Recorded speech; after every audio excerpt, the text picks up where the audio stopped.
This is your swinging station. Yes, it's Vintage Radio, and we've got guests in the studio as well. We've got Little Kev. Little Kev. And you're going to introduce yourself now. Yeah, I'm Billy and I'm the general manager at the Cavern Club in Liverpool. Anything for a free promotion. And we've even got some glamour in the studio as well. Me daughter, Connie. Connie? Yeah. Yeah, Constance. An old-fashioned name. Constance. Yeah, it's a lovely name, Connie. Yeah, I had an auntie, Connie. Oh, she was lovely.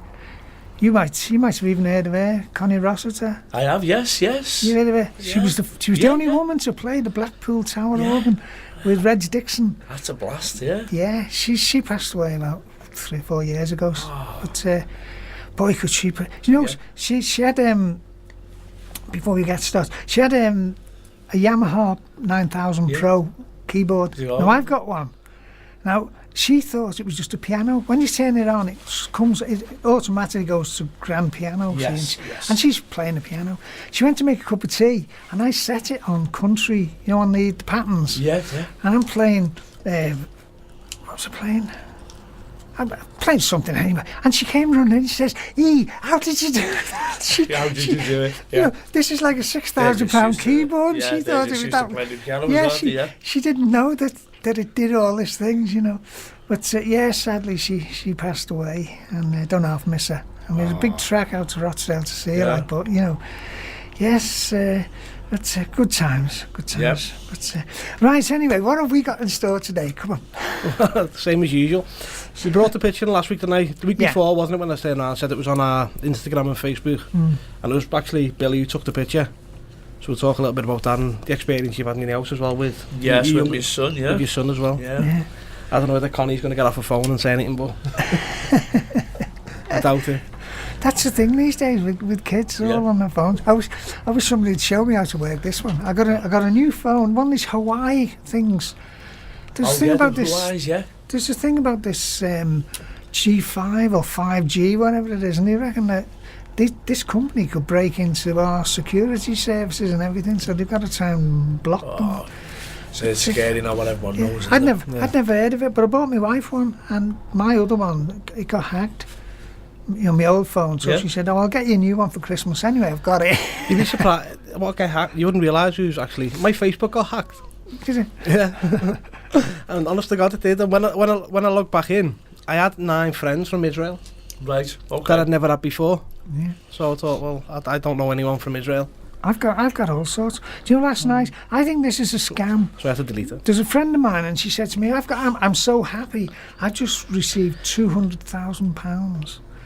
And she gave me this website. So go onto this website. Yeah. It's a grant that they give you if you've got a reason for it. And I thought, well, I'll try anything once. So anyway, it goes on. She says, this woman comes and says, how did you find my private page? And I said, well, this lady put me on it. Oh, okay. And I filled in all this, answered all the questions and everything. And then she said, you qualify for the grant. Now, my missus, she's had arthritis since she was 17. She hurt her back when she was 17, and she's 67 now, so it's 50 years in pain. And there are places in America that they reckon they could ease it, they can cure it. Yeah. But it costs money. Yep. So I said, I'd love to be able to take it over to the States, because he did it with Arnold Schwarzenegger. Remember, he was bad, and they sorted him out. And she said, you qualify for it. So I thought, great, and she says, well, how do you want it? I thought, well, I'm not going to give me credit card details or anything.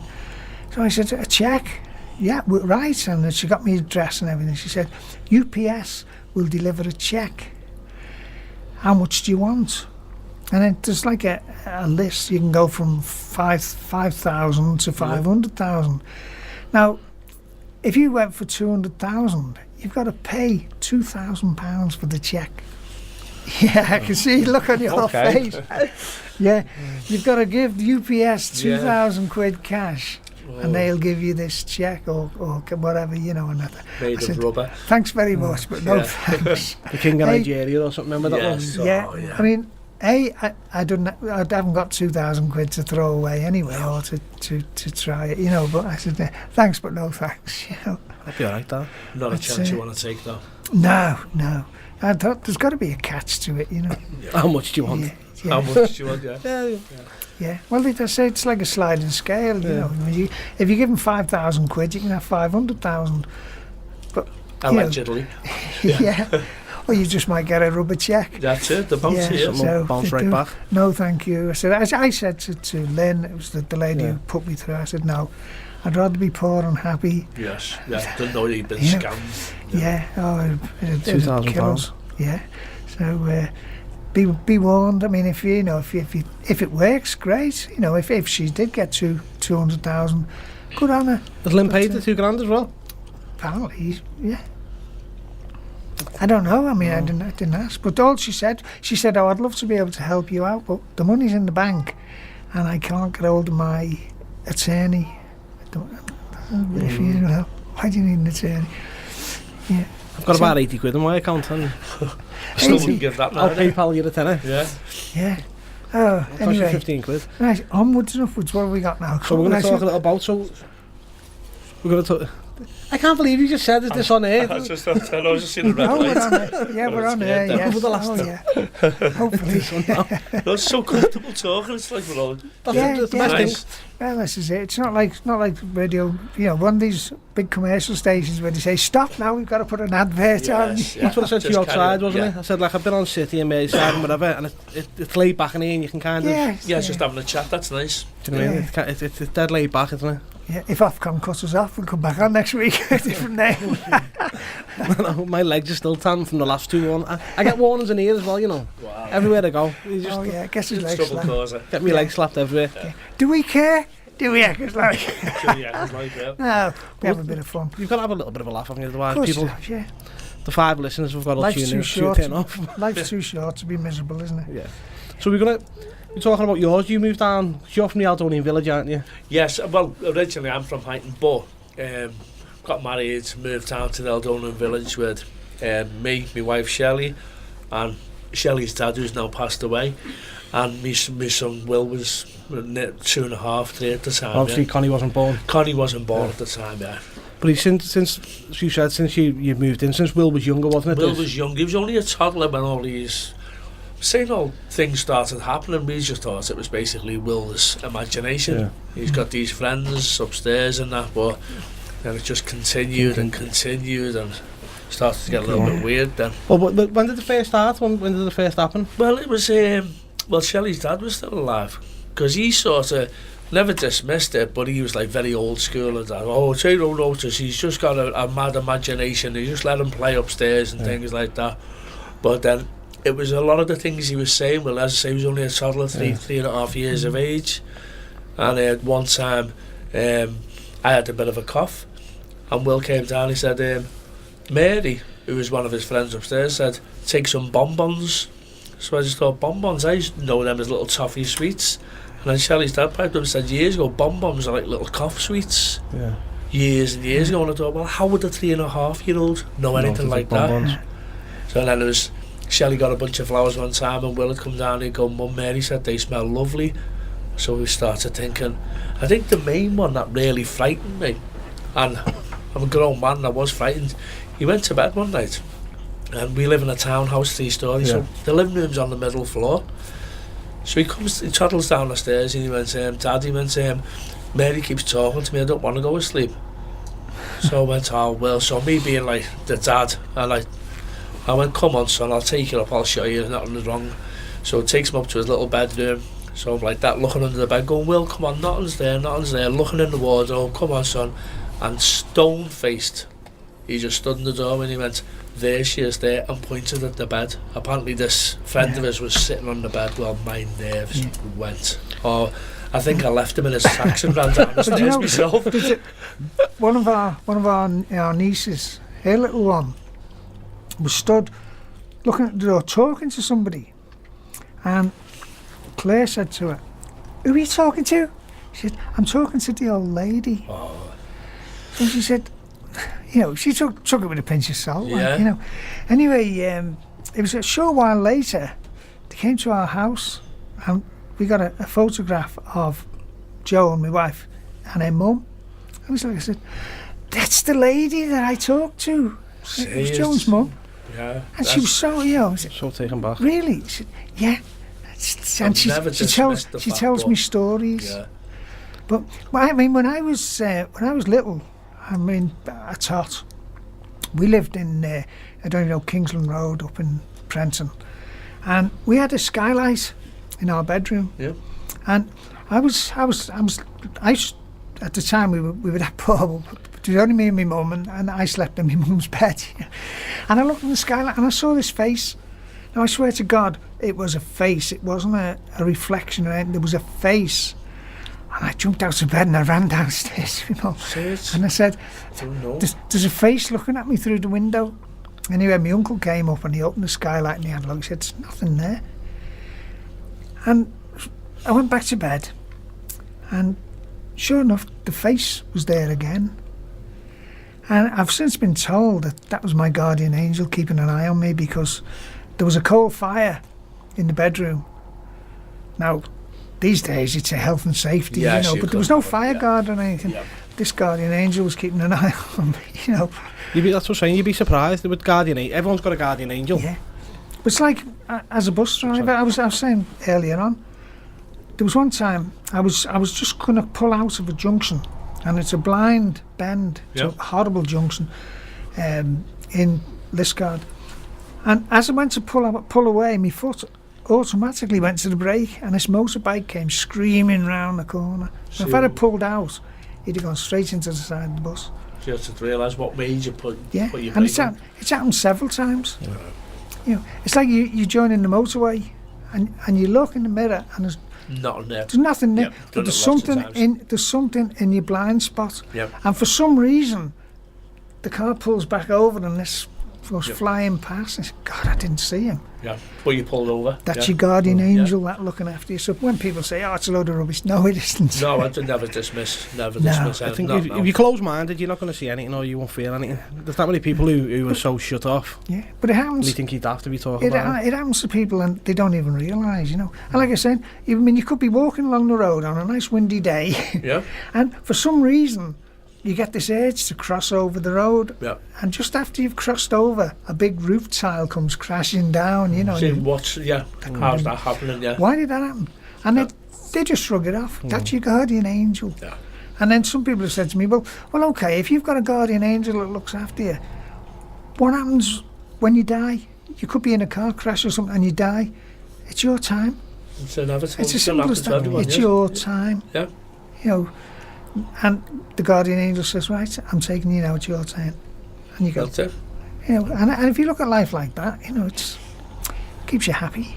Yeah, it does. Feel more depressed than when I came in then. Keep you happy. No, that's right. What you were saying about Will as well is, how old? He's 14 now, isn't he? He's 14 now, Will. And because I come down to yours, didn't I, the other week, and your wife was saying there's still a room he won't really go in, isn't he? Is that the room it was, or? Yeah, he's still, it's actually their own bedroom. Yeah. And a lot of the time, they'll try and sneak in with them because I work late at night and that, so I can sleep anywhere, and I'm like a cat, I'll fall asleep on the stairs, but he's still very dubious about that room where Mary and Francis used to be all the time. But even the explanations used to say, what's she like? Well, she wears this long cape, and he was 3.5. How would he even know what this long cape was? And a pinny.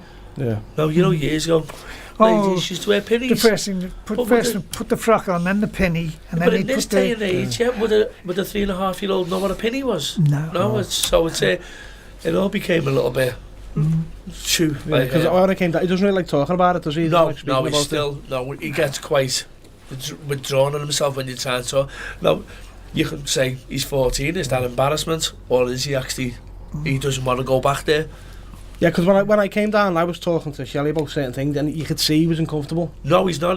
When even I'm his dad, and I can talk to him about anything. He's 14. No, yeah, that's what I'm saying. What we were talking about, what was happening. He doesn't even talk to me about. He's very, he'll add. Yeah. And as I said there, is it because he's embarrassed because I used to speak to ghosts, or is it the fact that he just doesn't want to talk about it? He doesn't want to look back. He doesn't want to look back at where it was. Well, you share a room together, Connie? Yes, yeah. You've never seen nothing in the room, have you? No, so she's always too busy asleep. Asleep or on the phone. I've always said though, if you think you've got a ghost, talk to it. Yeah. There's nothing worse than being ignored. I'd love my mum to come and see me, I would. Yeah. I've always said Shouldn't be in fear of that. I would give it everything that I've got, and I've got something. I'm a hoarder, me. I treasure it. I would give everything away just for 30 seconds to be able to give my mum a hug and say, "I'm sorry I wasn't a better son, and I love you." But we had this spirit. I told Kevin about it when we lived downtown. There was no traffic whatsoever. It was a hot summer's night. There was no traffic whatsoever, so there was nothing that would cause a shadow. I was asleep, and Joan woke me up, and she said, "Look," and we saw this grey shadow move across the wall, and through the door. And before it went, I said, "Hello." I said, "Look, I don't know who you are, but obviously you've been here before us. This is a happy house. Yes. And you're welcome to stay. Yeah. We won't bother you if you don't bother us." And we called it Charlie. My dad's name.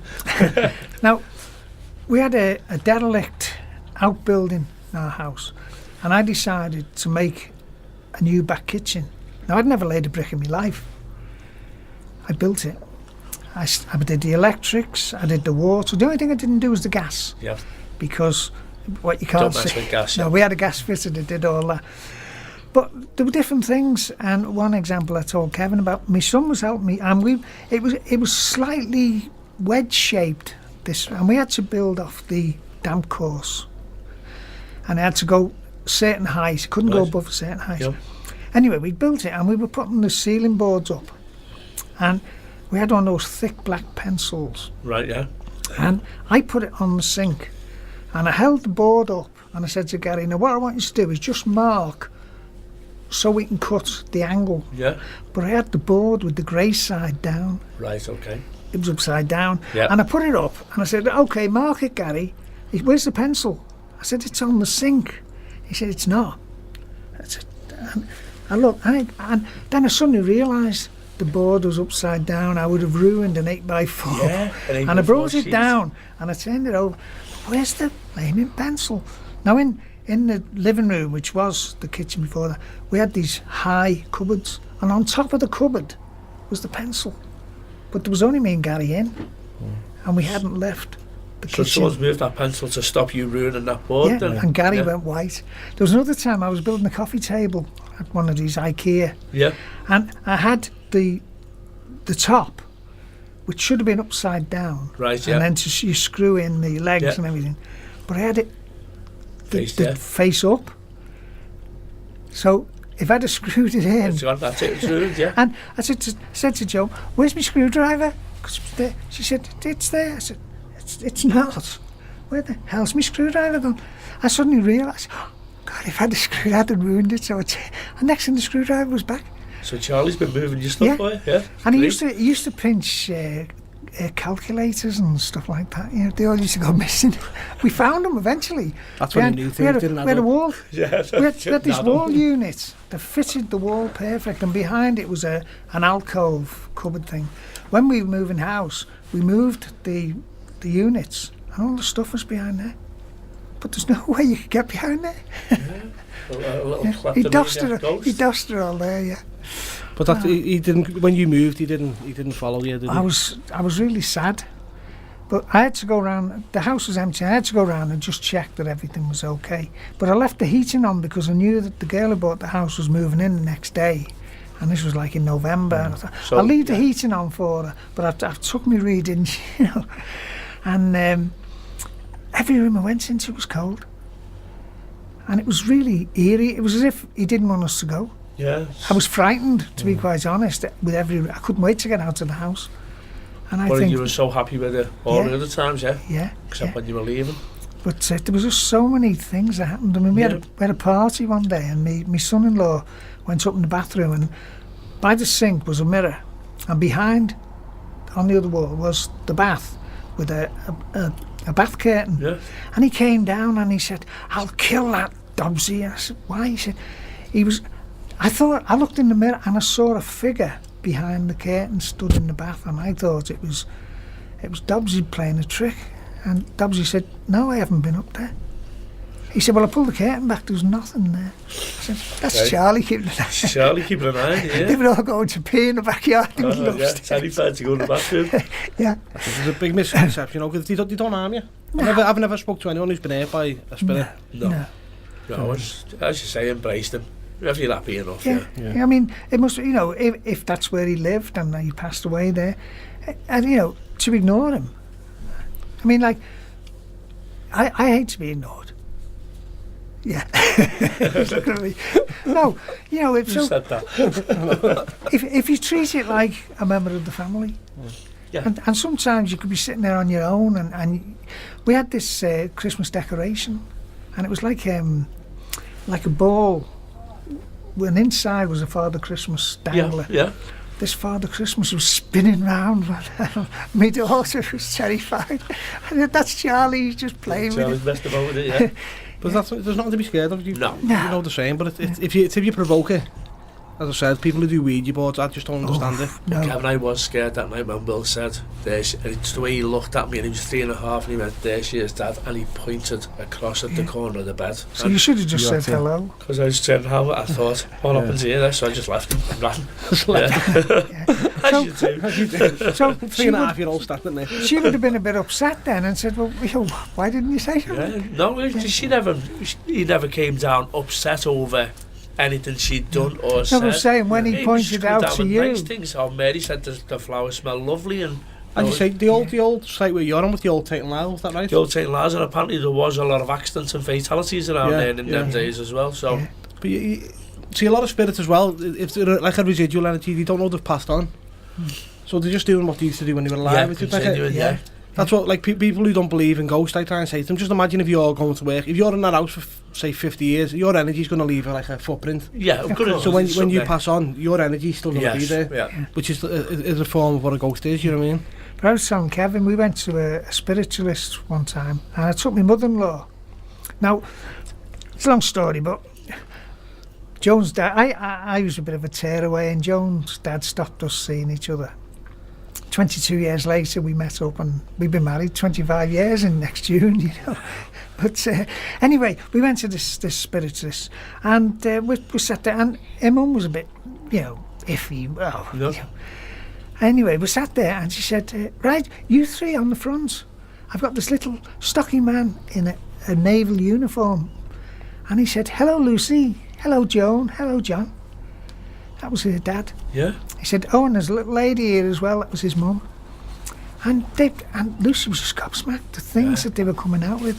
And when it finished, I said to the woman, I just wish my mum had been there, because she said there was a crowd and we can't go. She said, she's never left you. She's by your side now. I said, she said something just before she died, and it upset me. And this woman came out with the actual words my mum said, but she didn't say them to me. She said them to my stepfather. And it was only years later I found out why she said them to him. Yeah. And she said, no, but these actual words, which I could tell you off air, I can't tell you now, but these are something that you'd never think of. And she said, and I was just, wow. She said, she's never left you. She said, she loves you. So I was totally convinced then, if somebody said to me, there's no such thing as spirits. Yeah, I don't think they're there to harm you, to be honest with you. No. See, but the problem you've got is there's that many people trying to make a living out of ripping people off. Yeah. You see it every, especially over at Liverpool. You've got ghost walks. I can't name them because I got in trouble last time. You've got ghost walks that say they're factually correct, this, that, and the other, and it's not. Yeah. Do you know what I mean? I mean, have you heard of Haunted Liverpool, which is a book series? The Cavern Club's in number 2. Well, see, the thing is with him, I brought a guest on, if you remember back, Steve Binns. Tom Slemon, isn't it? Tom Slemon, yeah. I wouldn't believe it if he told me the date, unless checked on me. Haunted Liverpool #1 was written by him, and there's a guy called Steve Binns, who's the community historian. Now, I've worked with Steve, I've had him on here with me, haven't I? Yeah, no, Steve, yeah. And he done the first Haunted Liverpool, but then after that, you've got to use like a creative, what's it called? Like when you tell me that story, I'm not going to tell it exactly how you've told me it. Yeah. I'll add bits on to try and creative It license. gets embroidered, doesn't it? But then what's going on, once I start saying, I didn't know Will when he was 3.5, I don't know Will now, but if I said, well, Will went up and he had this, that, and it's too much. Yeah. And then you've got stories like Ginny Greenteeth, which is And Icky the Babe on Fire, it Bobby. was in the Echo the other month. Is this the ghost of Liverpool Spirit, Ginny Green? I was like, it's not even a Liverpool Spirit. It's from Yorkshire. Yeah. So every story, he kind of like moves each story to tailor what he wants. To you know what I mean? his own and to suit his needs. Anyway, I mean, the thing is, he's doing it with a good heart, I suppose. He's got to make a living, you know. So but I mean, let's not slag him off too much. No, I wouldn't slag him off because I've said to him when we've done stuff and that, the stories he's written, he's published, they're like William Mackenzie. Which is you've seen the pyramid on Rodney Street? Yes, yeah. Now you've got. And it's probably the pack of cards or something. Well, that's a load of lies. Yeah, I've read that before. Yeah. Well, that's a massive story. You get historical groups taking people down saying that there's a fella sitting inside there. I got his burial records. If you go on Wikipedia and click on the citation, it takes you to my website. And I went on Pete Price. We were talking about it, and I said he's buried on that pyramid was put up 17 years after he died. I said so unless you've dug him up, you know what I mean, and put him in a chair.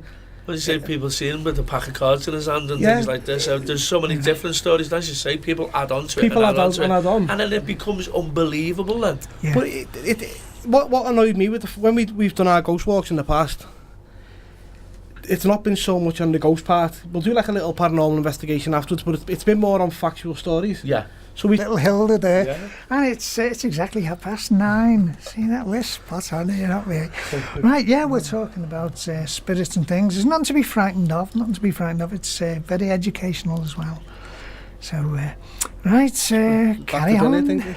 Yes, you're the guest. You can. Yeah. No, you're the general manager of the Cavern Club. I've been in the Cavern Club for 27 years now. How long have you been there? I was a maintenance manager, and now I'm general manager over that in the pub. Yeah, but even in the club I've read in a book that the devil appeared one time and took someone's life, but I have actually seen a few things. You know, everyone sees this thing while you, like, if you're on your hands and knees painting, and you think, who's just walked past me then? No, is that, do you actually see someone, or is that just you being, you know, a bit scared of things? But there was a time when all the staff were having a drink at the end of the night, and there was me, and I had me doorman, who were like really big fellas. There was a guy called John Sharkey. Big John we called him, and he was a mount. So we're standing there, they're all having a drink, and then I went to him, who's that just walked up the stairs? And he went, I don't know. He said, I'll go and see who it was. He said, I've just seen him there. And where we stand at the bar, you could see the stairway, and a fellow was walking up the stairs. So I went to my assistant manager. It was Joe at the time, and Joe said, I thought you locked the upstairs doors. He went, I have. So I went, John has locked you, after all, let him out. Both walked upstairs, there was no one there. And 2 people actually seen a man walking up those stairs. There's no... Yeah. It wasn't an imagination from one person. There was 2 people actually seeing a fellow walking up the stairs, and when we got to the top of the stairs, there was no one there. Did you ever check back on the CCTV or anything? No, never had it at the time. Nowadays, you've got to. We have it in the only place you don't have it is the toilets and changing rooms against the law. But it used to in my office, it's like Big Brother. There's like 64 cameras. I can see tills, I can see stairways in case someone falls. Because you get sued. I fell over on a big wet patch. So you got CCTV now to say there is no wet patch, but at the time on the stairwell we didn't have cameras, so you couldn't even go back and see it. But 1,000,000% me and the big doorman was terrified, and I mean terrified. It's there was a time we were downstairs and there was only me and a chef from down the corner. We'd finished and we both walked through the club and we heard clearly a kid's laughter, like you're in a playground, and that was petrifying. That was because it was a kid's laughter, we thought, and that was a bit weird at the time. So there's loads of things that have happened in there. Have you ever had anyone try and come down and do like an invest in there? Because there's a few clubs in town that I think it's the what's that pub called? It's meant to be the most haunted pub in Liverpool. It's on, do you know by Mark up here, White's Restaurant? It's by there, but I can't remember what it's called. Is it an old pub, is it? It's an old pub, But I can't remember what it's called, but they do like overnight events in there where they're down the cellar and stuff. But I'm surprised people haven't tried to get in touch with you and say... Actually, someone done it, but it wasn't a company and it wasn't anyone. It was like, the lad I just mentioned, my assistant manager, Joe, he was like really into like the ghost things and all that. And he was at college at the time. He said, please, you mind if like me and my mate stay over one night and just have a look around? Because if you looked on the cameras sometimes, people would say it was dust, but you'd see like white things flash, and that's what we call orbs. So he said, do you mind if we come in one night and film it while it's dark? And I just thought, these just want to stay behind here and drink all the ale. So I said to him, yeah, I said, Joe, I said, he's allowed 2 bottles of beer each. I said, you can film whatever you want, I said, but it goes nowhere without speaking to the directors. Now, the only weird thing was by the gents' toilets, we had cameras pointing all different ways, but one camera was pointing at the other, and one camera just done a full circle and then stopped again, and no one was near it. And it wasn't loose, it never like spun off like accidentally, it just done a slow full circle right outside the gents' toilet and then stopped there. That was the only weird thing that happened on it. Do you know where there's a girl who works by where you are, and she actually no Toxic Cemetery. Yes, yeah. She lives there now, and she lives in the old groundskeeper's house, and she's got the keys for the cemetery. That her back garden rolls onto the cemetery. Yeah. I was meant to go down last Tuesday because it's just till dawn every cemetery in Liverpool apart from St James's open all night, but everyone else it shuts when it goes dark. But she said you can go down, and we're going to go down I think on Friday night and have a little look, because talk to the cemetery, it's an active place. It's I think it's the 3rd oldest in Liverpool, but there's so many like legends of spirits in there. Do you know what I mean? But there's the oldest I can talk about it now. I think I can, because it was about 8 months ago. I got asked to go to the oldest mosque in the UK because there's been having stuff happening there. Yeah. I wasn't allowed to publicise it. Wasn't allowed to I took pictures, but I wasn't allowed to say where the pictures were from. I couldn't put it anywhere. We went down, and there was nothing there. Spent the full day there, and there was nothing there. And I said, anywhere like a place of worship, you're not going to really get much, because if you're reciting the Bible so many times, or you're reciting the Quran, or whatever else, or the Torah, you're going to keep negativity away. Yeah. But it was hard because I wanted to put it everywhere. I mean, the pictures are on I probably don't know that I should have said I'm not bothered, like, and there was nothing there. But it'd been great to say, listen, we've done the oldest mosque in Britain, do you know what I mean, and whatever else. Yeah. But churches are always very dubious, as you said when we were. They won't let you do anything in churches. Yeah. Do you know, because it seems like you're messing with the occult or whatever. Yeah. But It's not. Graveyards are okay. You can go there and. Yeah, well, graveyards. It's not. As long as you're respectful. Do you know what I mean? Yes. You're not going down using the Ouija you're not board stepping on things and anything like that. Yeah. I mean, St James's. Have you been to St James's Gardens? Yeah. Yeah. Well, there's over 58,000 people buried there, and you wouldn't know it because it's all been flattened down. When you go in down the tunnel, where the grass is, that was all graves going back. Yeah, right through, yeah. And the people are still buried there, but you never hear anything bad happen as long as you're respectful. Yeah. And whatever else. But even it's sad. I think the first time when I came back home, we just no Grant's Gardens by the Grafton. Yes, yeah. Well, that's the oldest cemetery in Liverpool. That's called the Necropolis, And there's nothing there apart from one. I think there's one monument. And we done like a little short video on it, and it's quite sad because it's the oldest cemetery in Liverpool. There must be so many people from my area, from Everton, who were buried there as well. Yeah. And there's nothing to remember them by. So there's people still buried in the floor. Now, yeah, they flattened it because they were going to make it. I don't think you should ever do that. Well, he flattened it to put houses on top, and then realised he couldn't because it's consecrated ground. Yeah, which is wrong. Yeah, straight away. And then he just left it with grass. Yeah. Well, my brother, as you probably know, that the Wirral was a big Viking settlement many years ago. There was a big battle in Bromborough between Vikings and someone else, and there was a cemetery. Now, my brother lived there, and he phoned me up one day and he said, I was going to go up to see him. He said, don't come up, we're sleeping in the car on the New Brighton prom. There's no way I'm spending another night in the house. I said, why? He said, well, my daughter was having a shower, and the shower curtain wrapped round her neck. He had to cut the way. Had to cut it off? The dog was thrown down the stairs. He was thrown down the stairs. They got people in. These so-called ghost hunters, they were only in 2 minutes. They got a priest in. To sort it out. He stood at the bottom of the stairs and said, there's no way I'm going up there. They reckon there's about 7 evil spirits on these Vikings. There. Wow. And we went one night. There was me and Joan and my daughter.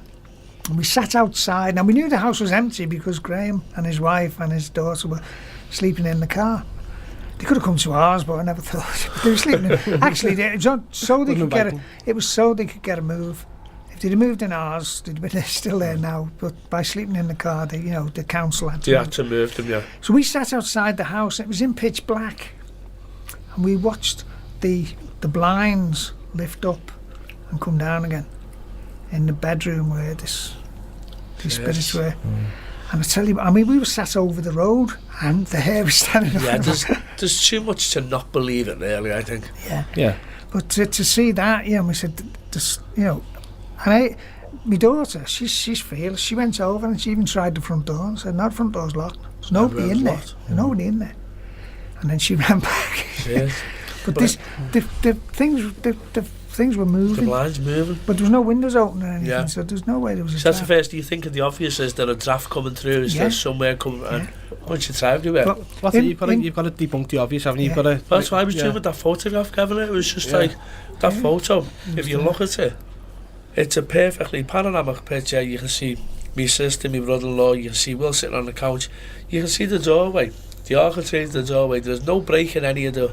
You can see through to the kitchen, the car's and parked it's really there. Clear. And there's a face coming through the architrave. See, the thing with the panoramic picture is if you have a look on the comments on Instagram, there's people who said it's a panoramic picture that's gone wrong, which it could well be, because if you panoramic and take it quick and you put your hand in quick, an handle up... Oh, sorry, I've just knocked that out the way. He's just wrecking the studio. An handle up here, but the fact is you don't know that face. No, that's the thing. I've gone through my phone. Yeah. So I was thinking, is it a photo of someone else and it's messed up on the phone somewhere and it's popped up and it's jumped in? But I've gone through the phone and that face is not in my phone at all on any photograph. And you can go through every picture I've got. Yeah. There's nothing on there. Nothing there. In the first book I had published, it was called The Saga of Scarface Jim. That was the first story. It's 35 short stories. And one of them is The Ghost Bus. And this is true. You can check if you know anyone from Mersey Bus. Yeah. You can check with them. 1410 was the bus, Ghost Bus. Now, what we used to do, because I lived near Woodside at the time, my wife used to come with me overnight. She had her own spouse pass, and she'd come with me. And just before I'd finished, I used to drop her off at Woodside by the car, and she'd take the car up to Laird Street and meet me up there. So it was all quite legal. But she was on the bus, and we were doing a 10 from Clatterbridge to New Brighton. Now, it was dead quiet. I used to love doing lates. People used to pay me 25 quid if I was on early swap. They wanted my earlies. Try and get on that, yeah. And I didn't mind doing the lates. Excuse me. Anyway, by the time we get to Liscard, the bus is empty. And this old fella was there, Trilby walking stick, and he gets on and he shows me his bus pass and he says, "Good morning, driver," and he goes upstairs.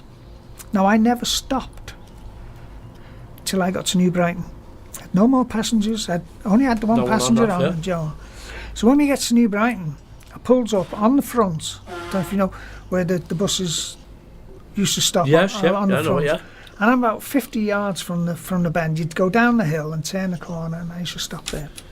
And I said to Joan, "You better go up and see if this old fella's fell asleep." So she goes upstairs, she looks up and she says, "There's nobody there." "What do you mean there's nobody there? He hasn't got off." I goes up and I'm looking underneath the seats and everything, and there's nobody there. He definitely got on, because I checked on me machine. Yeah. Because when they get on with the pass, you ring it off as a pass. Yeah. There was and it's there, in black and white. I definitely checked him on the bus. He's not there. That was weird, really weird.